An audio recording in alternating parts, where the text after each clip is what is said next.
Patroli kita selalu bergerak dan melakukan pengejaran di mana mereka berada, hingga mereka menderita kelaparan. Bahkan banyak yang mati karena kelaparan.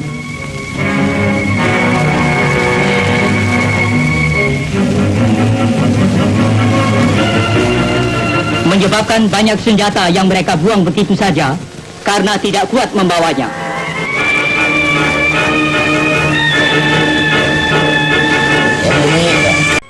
Warga juga menyuplai makanan dan logistik untuk pasukan DITI. Itulah yang membuat Darul Islam punya daya tahan begitu lama. Belakangan TNI memergoki alur pasukan logistik dan memotongnya dengan taktik isolasi total. Operasi kita tidak banyak melibatkan rakyat.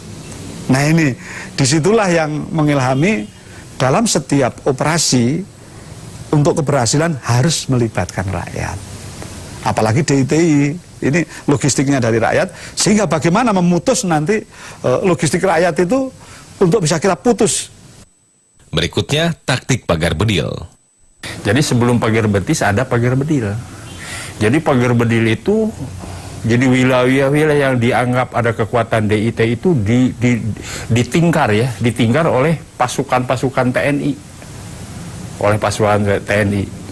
Nah, sudah ditingkatkan, jadi pagar betis. Masyarakat pun dilibatkan dalam taktik pagar betis. Misalnya ada gerombolan di atas di pegunungan. Nah, itu kita kitari gunung itu dengan melibatkan masyarakat. Nah, masyarakat yang berselang-seling dengan kita inilah betisnya masyarakat ini. Kalau tentara kan pakai celana panjang, dia ada yang pakai sarung, sarungnya dikeataskan, betisnya kelihatan. Maka disebut dengan operasi pagar betis, itu rakyat itu. Gabungan antara TNI dengan rakyat. Sebagai pamungkas, digelarlah Operasi Bharatayuda pada Maret 1962. Apa disebut Bharatayuda? Ya, menyitir dari episode Ramayana, Perang Bharatayuda. Jadi Pak Kartosuwiryo itu Kurawanya lah gitu ya, Kurawa. Nah, kita TNI ya adalah sebagai Pandawanya. Setelah 3 bulan, sang Pandawa menemukan persembunyian Kurawa. Kali ini bukan di Kurusetra, melainkan di Majalaya, tepatnya di sekitar Gunung Geber. Jadi yang menangkap itu adalah Pak Arasuhara, Sersana Arasuhara. Itu melihat ke atas pegunungan, ternyata ada beberapa gubuk yang di sana. Akhirnya Leda Suwanda yang waktu itu sebagai Komandan Kompi C, Batalion 328 Kujang 2 Siliwangi, memerintahkan untuk yang di atas pegunungan untuk segera turun.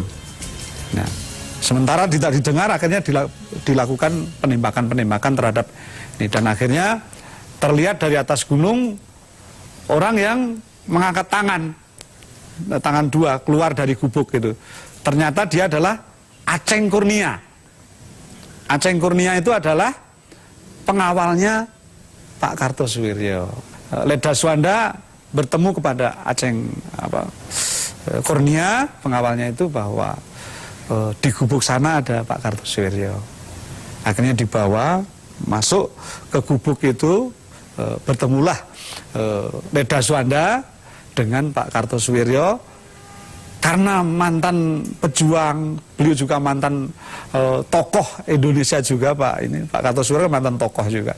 Nah, Leda Suwanda sebagai orang Sunda yang tahu etika ketimuran, akhirnya beliau memberikan uluk salam, mengucapkan salam kepada Pak Kartosuwiryo dan memeluknya, ibaratnya seperti anak kepada bapak.